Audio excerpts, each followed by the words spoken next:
Texas church survivors, supporters gather 1 week after mass shooting. The congregation of the First Baptist Church of Sutherland Springs, Texas, held a service today away from its sanctuary, a week after it was the scene of one of the worst mass shootings in modern U.S. history.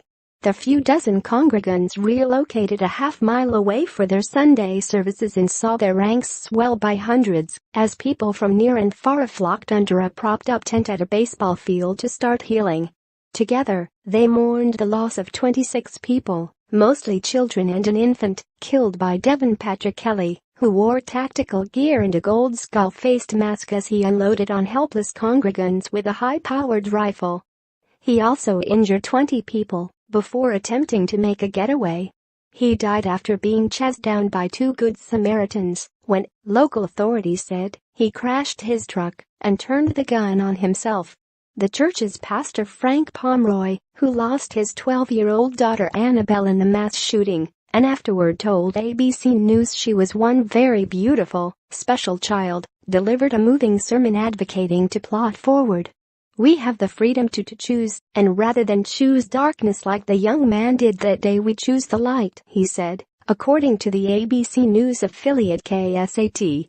The clergyman, who vowed this week to start arming himself when he preaches in the future, was unwavering in his faith and noted that he, like the surviving congregants, should not allow the lives that were lost or the families hurt lie in vain. He then encouraged people to be even more dedicated to church attendance. "We can't let that act be an excuse to miss church," he said. "We can't let that act be an excuse for us to act heinous." The crowd seated in the couple hundred chairs rose in applause when he was done. The pastor was joined by Texas Senator John Cornyn, a Republican, who took some time to condemn the killer.